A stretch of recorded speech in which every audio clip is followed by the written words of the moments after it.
Hello guys, welcome back to our channel. আমি পোষেন চলে এসেছি আরও একটা নতুন ভিডিও নিয়ে।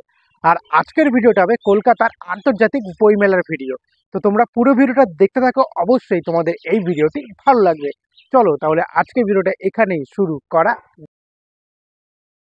তো বন্ধুরা, এখন আমি আছি শিয়ালদা স্টেশনে। আর এই শিয়ালদা স্টেশন থেকে করুণাময় যাব আজ আমি মেট্রোতে করে। কারণ শিয়ালদা স্টেশনে যবের থেকে মেট্রো স্টেশন তৈরি করা হয়েছে, অথবা মেট্রো চালু হয়েছে, আমি কিন্তু আজও পর্যন্ত শিয়ালদা স্টেশন থেকে মেট্রোতে করে কোথাও যাতায়াত করিনি। তো আজ ভাবলাম শিয়ালদা থেকে মেট্রোতে করেই যাতায়াত করবো, তাও করুণাময়। কারণ সল্টলেকের দিকে খুব একটা আমার যাওয়া হয় না কাজের বশতে। আগে যখন কাজ করতাম সল্টলেকে তখন যাওয়া হতো আর কি। তো বেসিক্যালি এখন আর যাওয়া হয় না। তো করুণাময় দুদিক থেকেই যাওয়া যায়, বিধাননগর থেকে বাসে অথবা অটোতে করে করুণাময় যেতে পারো। তাছাড়া শিয়ালদা থেকে বাসেও যেতে পারো এবং মেট্রোতে করেও যেতে পারো। তো আমি আজকে চুজ করলাম মেট্রোতে। তো সামনেই আমার মেট্রো স্টেশন আছে, দেখতে পাচ্ছ। এই হচ্ছে মেট্রো স্টেশন, যেটা শিয়ালদা থেকে চালু হয়েছে। তোমরা অনেকেই জানো, আর যারা যারা দূরে থাকো তারা কখনো আসোনি আর কি, তারা দেখে নাও। তো বেসিক্যালি আমিও আজ ফার্স্ট টাইম শিয়ালদা মেট্রোতে। তো আমি বেশিরভাগ দমদম থেকেই যাতায়াত করি মেট্রোতে, কারণ ওই দিকে আমার কাজ মানে থাকে আর কি। তো সেই জন্য ওই দিক থেকে যাতায়াত করা হয়।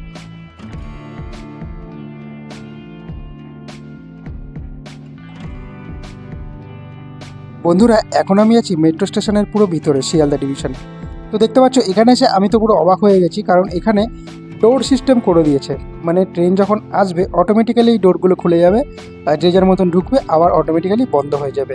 তো এই সিস্টেমটা আমার খুবই ভালো লেগেছে, কারণ আগে আমার শিয়ালদা ডিভিশনের মেট্রোতে আসা হয়নি। তো আজ আমি আসলাম, তো আজই আমি দেখলাম। আর দমদমে অনেকদিন যাওয়া হয় না, জানি না দমদমে এরকম করে দিয়েছে কি না, দমদম লাইনে। তো বেসিক্যালি শিয়ালদা লাইনে খুবই ভালো হয়েছে এই ডোর সিস্টেমটা। কারণ কি, অনেকে মেট্রো স্টেশনের সামনে দিয়ে সুসাইড করতে চেষ্টা করে। এইটা করার পরে কিন্তু কেউ কিন্তু সুসাইড করতে পারবে না অ্যাকচুয়ালি। তো এই সিস্টেমটা খুবই ভালো লেগেছে আমার। আর রবীন্দ্র সরোবরে তোমরা সবাই জানো যে ওখানে, হ্যাঁ, অনেকে বলে ভূত আছে, ঠিক আছে। ওখানে অনেকে সুসাইড করেছে, ওকে ঝাঁপ দিয়েছে ট্রেন লাইনে, ঠিক আছে। তো হ্যাঁ, দেখতে পাচ্ছ, এই হচ্ছে করুণাময়ী থেকে শিয়ালদা থেকে করুণাময়ীর টিকিট 20 টাকা। আর যেটা টিকিটের মূল্যটা অনেকটাই বেশি লাগলো স্টেশন হিসাবে। তো চলো তাহলে আস্তে আস্তে এবারে বইমেলার দিকে যাওয়া যাক। কারণ কি, মেট্রো স্টেশনের পুরো বাহাতেই আছে বইমেলার, যেখানে হচ্ছে আর কি, মানে বুক ফেয়ার যেখানে চলছে। তো দেখতে পাচ্ছ ওই যে সামনে যে হলুদ গেটটা, ওটাই কিন্তু বুক ফেয়ারের গেট। আর এই বছর কিন্তু বুক ফেয়ার 47 বছরে পদার্পণ করছে। আর এটা কিন্তু ইন্টারন্যাশনাল, যেটা আমি তোমাদের প্রথমেই বললাম, ইন্টারন্যাশনাল বুক ফেয়ার। তো এই দেখতে পাচ্ছ মেট্রো স্টেশন, আর ঠিক বাহাতে। যেহেতু আজ হচ্ছে 31 তারিখ, আর আমি একদম লাস্ট দিনে এসেছিলাম বইমেলাতে। শুরু হয়েছে 18 তারিখ থেকে, 18 তারিখ থেকে 31 তারিখ, মানে 18 জানুয়ারি থেকে 31শে জানুয়ারি। তো আজ আমি এসেছি একদম লাস্ট দিনে। তো চলো তাহলে আস্তে আস্তে এবারে ভিতর দিকে যাওয়া যাক।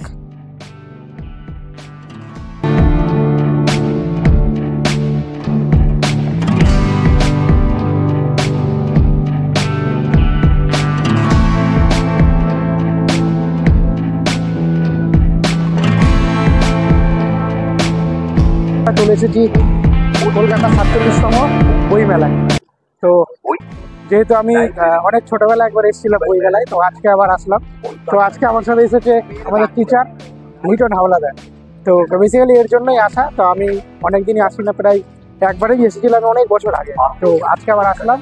তো তোমরা পুরো ভিডিওটা দেখতে থাকো, আমি তোমাদের প্রত্যেকের স্টল ঘুরে ঘুরে দেখাবো। চলো।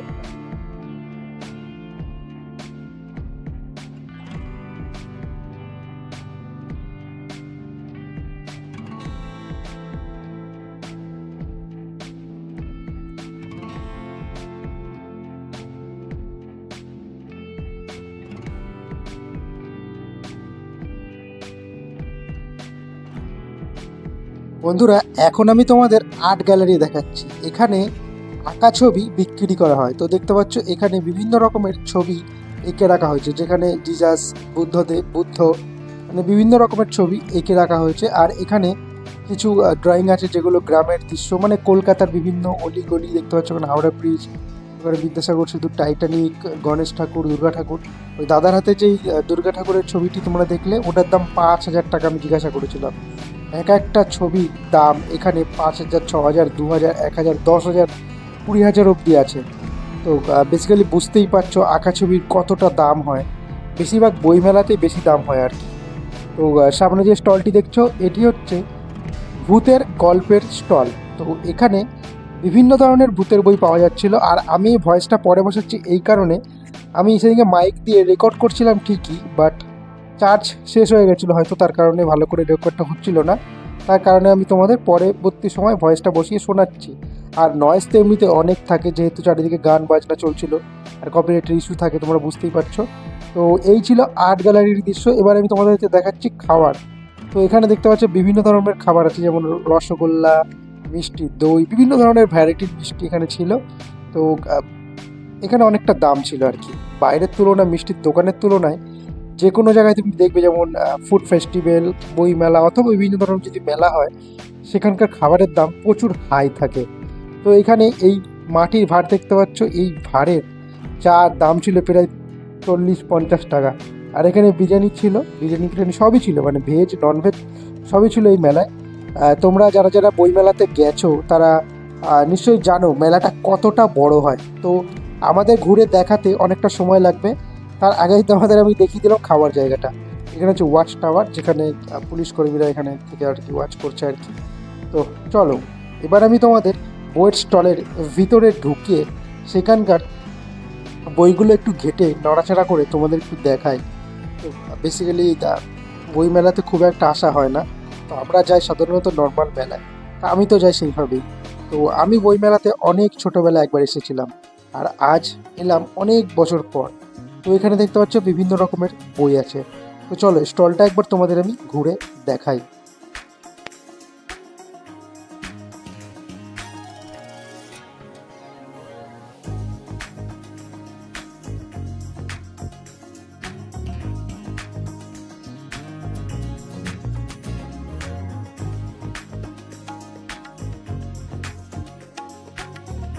বন্ধুরা তোমরা সামনে এখন দেখতে পাচ্ছ এটি হচ্ছে স্কনের স্টোর, এবং তারও পাশে আরও বিভিন্ন ধরনের প্রকাশনীর স্টল আছে।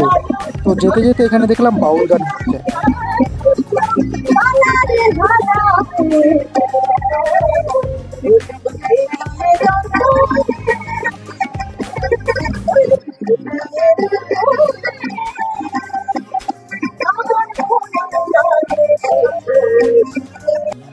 তো গাইস বন্ধুরা দেখতে পাচ্ছ, যেহেতু তোমাদের এই প্রথমে বললাম যে বইমেলার মধ্যে ঢুকেছি, তো প্রত্যেকটা স্টল আমি তোমাদের ঘুরে ঘুরে দেখাচ্ছি।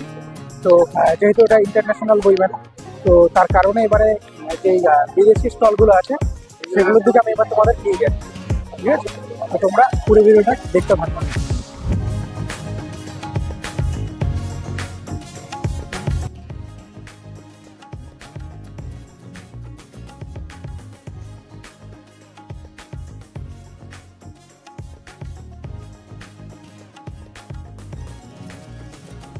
তো বন্ধুরা আমি এখানে আরও একটি স্টলে ঢুকেছিলাম, যেখানে আমি কিছু বই দেখছিলাম, খুবই সুন্দর সুন্দর বই ছিল, বিভিন্ন ধরনের কাহিনীর বই ছিল। তো বেসিক্যালি আমিও একটা বই নিয়ে নিলাম এবং বইয়ের পাতা উল্টে উল্টে দেখছিলাম কি কি আছে বইয়ের মধ্যে। তো বইয়ের পাতা উল্টাতেই কাকু জিজ্ঞাসা করলো আমাকে, তুমি কি ভিডিও বানাচ্ছ? আমি বললাম হ্যাঁ। বললো কোথায়? বললো ইউটিউব অ্যান্ড ফেসবুকে ভিডিও বানাই আমি। তো বললো আচ্ছা দেখো। তো কাকা বুঝে গেছিলো যে আমি বইটা নেব না। তো বইটা একটু নড়াচড়া করে দেখছিলাম এবং বইটা খুলেও দেখলাম, দেখার পরে সেখান থেকে বেরিয়ে গেলাম।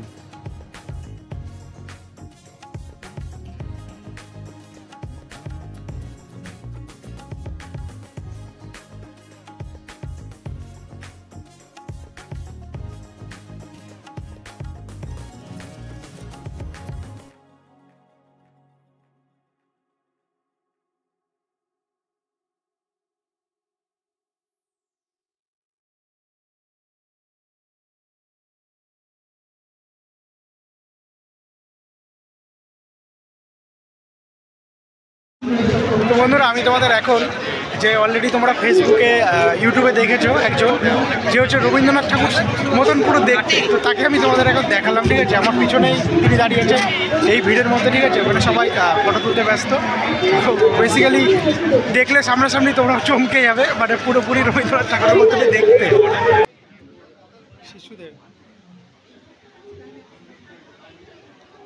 কিছুক্ষণ ঘোরার পরে আমরা আরও একটি স্টোরে ঢুকে পড়ি। এবার এটা ছিল একটি অডিটোরিয়ামের মধ্যে যখন প্রবেশ করলাম, তো এখানে আমরা যেই বইটি প্রথম থেকে খুঁজছিলাম, মানে ভারতের সংগ্রাম নেতা সুভাষচন্দ্র বসুর সেই বইটি আমরা খুঁজছিলাম। তো দেখতে পাচ্ছ এখানে কত লোক। অনেকে ভাবো বইয়ের প্রচলন মানে শেষ হয়ে গেছে, এই বইমেলাতে আসলে তোমরা বুঝতে পারবে বইয়ের প্রচলন কখনোই শেষ হবে না। মানে বই যারা ভালোবাসে তারা কিন্তু অবশ্যই বই কিন্তু পড়বেই। তো দেখতে পাচ্ছ এখানে কত রকমের বই আছে। তো আমি এখান থেকে আরও একটি বই নিয়ে নিয়েছিলাম, একটু নেড়ে চেড়ে দেখছিলাম। তারপরেই আমরা পৌঁছে গেছিলাম যে বইটি আমাদের দরকার ছিল সেখানে। তো এখানে আমরা সেই বইটি খুঁজে পাই, ভারতের সংগ্রাম, নেতাজি সুভাষচন্দ্র বসু। তো এই বইটির প্রিন্ট মূল্য অনেকটা ছিল, মানে 650 টাকা, ঠিক আছে, মানে সো হাই, মানে একটু বেশি ছিল দাম। তো এরপরে আমরা চলে গেছিলাম একদম ইন্টারন্যাশনাল স্টোরের দিকে। তো এখানে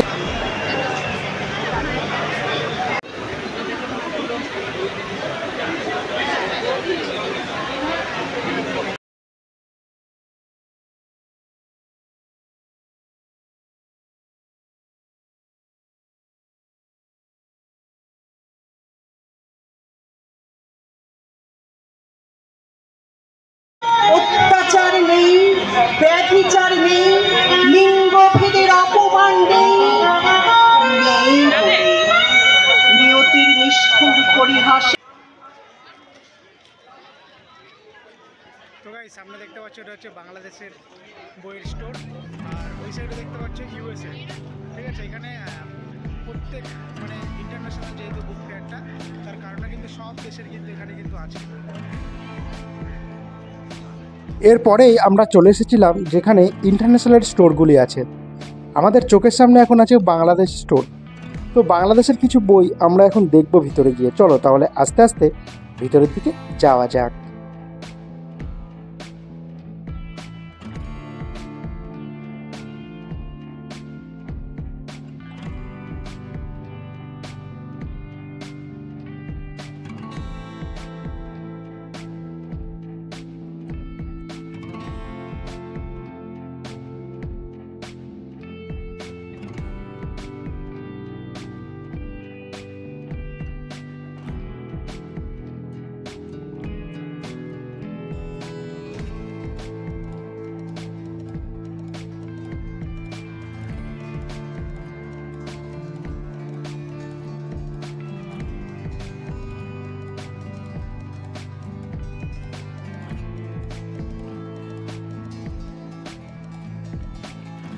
বাংলাদেশের স্টোর চোখে পড়ার পরে আমরা চলে এসেছিলাম ইউএসএ। এখানে ইউএসএর একটি স্টোর ছিল যেখানে ভিতরে বই ছিল না, কিছু কিছু ফটো গ্যালারি ছিল এবং ভিডিও শো চলছিল। তো সবাই ওখানে ঢুকে দেখছিল। তার পাশে আছে ইউনাইটেড কিংডম, মানে লন্ডনের কিছু আছে তোমরা দেখতে পাচ্ছ, ব্রিটিশ কাউন্সিল লেখা আছে তোমরা দেখতে পাচ্ছ। তো এখানে সবাই ফটো তুলতেই ব্যস্ত ছিল, মানে তোমরা যেখানেই যাবে ফটো তোলার পাবলিক কিন্তু থাকেই। তো এখানে দেখতে পাচ্ছ গান্ধী মিউজিয়াম, যেটা আমাদের ব্যারাকপুরের। তো ওখানে লেখা ছিল ব্যারাকপুর। ইউএসএর ঠিক পাশেই গান্ধী মিউজিয়াম তোমরা দেখতে পাচ্ছ ব্যারাকপুরের। তো দেখে খুব ভালো লাগলো, আমাদের ব্যারাকপুরের কিছু বইমেলাতে আছে। তো তারপরেই আমরা হাঁটতে হাঁটতে সামনে যাচ্ছিলাম, আর সামনে যেতে যেতে এখানে বিভিন্ন দেশের ছিল, যেমন থাইল্যান্ড ছিল, নিউ ইয়র্ক ছিল, এদেরকে দেখতে পাচ্ছ নিউ ইয়র্কের। তো এরপরেই আমরা চলে গেছিলাম রাশিয়ার কাছে। রাশিয়া দেখতে পাচ্ছ এখানে রাশিয়ার বুক। এরপরেই বা সাইডে ছিল থাইল্যান্ড, এই দেখতে পাচ্ছ থাইল্যান্ডের স্টল। তার পাশেই আছে ইতালি, তো সেটাও আমি তোমাদের দেখাবো। তো তোমরা পুরো ভিডিওটা দেখতে থাকো, একদমই কিন্তু স্কিপ করো না, ঠিক আছে? চলো তাহলে আস্তে আস্তে যাওয়া যাক। এখন তোমরা সামনে দেখতে পাচ্ছ ইতালি স্টোর তোমরা দেখতে পাচ্ছ। এর ভিতরে কোনো বই নেই, মানে বুকস নেই, কিছু কিছু ফটো আছে, ফটো গ্যালারি আছে, তাছাড়া কিছুই নেই ভিতরে। তো আমি ভিতরে গেছিলাম, আর সামনে যে গলিটা দেখতে পাচ্ছি পুরো গলিটা হচ্ছে ইন্টারন্যাশনাল স্টোরগুলি এই গলিতে আছে। মানে অনেকটা ঘোরার পরে আমরা অবশেষে লাস্টে এখানে এসে পৌঁছাই। তো এরপরেই আমরা বাড়ির দিকে যাব। এই দেখো, আমরা তোমার বলেছিলাম ইতালি স্টোরে এই আছে, এখানে কিছু ফটো আছে, ঠিক আছে, ফটো গ্যালারি। আর ভিতরে কিছুই নেই, শুধু ফটোই আছে। তো বন্ধুরা আমাদের মেলাটি পুরো ঘোরা কমপ্লিট হয়ে যায়। যাওয়ার পথে এখানে দেখলাম লেজেন্ডারি ডিরেক্টর সত্যজিৎ রায়ের ফটো, সেখানে গিয়ে আমরা ফটো তুলছিলাম। পাশেই দেখলাম ছোট্ট মা সরস্বতী ঠাকুর বসে আছে, তার পাশে গিয়ে কিছু ফটো তুলে এবং ভিডিও করে আমরা সোজা বাড়ি চলে আসি। দেখতে খুবই সুন্দর এবং খুবই কিউট লাগছিল। আর সন্ধ্যা 6টা বাজে, আর এখন বইমেলার ভিড়টা তোমরা শুধু দেখো, প্রচুর পরিমাণে ভিড় হয় সন্ধ্যাবেলা, যেহেতু এখন প্রায় 6:45 বাজে। আর এই 6:45 সময় ভিড়টা শুধু তোমরা দেখো। এবার আস্তে আস্তে আমাদের বাড়ি যেতে হবে। আর বাড়ি যাওয়ার পথেই আমরা দেখতে পেলাম এখানে ওয়েস্ট বেঙ্গল পুলিশের একটি স্টোর আছে, যেখানে বিভিন্ন ধরনের বন্দুক এখানে রাখা যায়, পুরো অরিজিনাল সব বন্দুক কিন্তু এখানে অরিজিনাল ছিল, আর সামনে নামও লেখা ছিল নিচে। তো এখানে বন্দুকও দেখলাম, আর এখানে ট্রাফিকের একটি ছোট্ট একটি প্রোগ্রাম করা আছে, দেখতে পাচ্ছি ছোট ছোট গাড়ি। তো এগুলি দেখতে দেখতে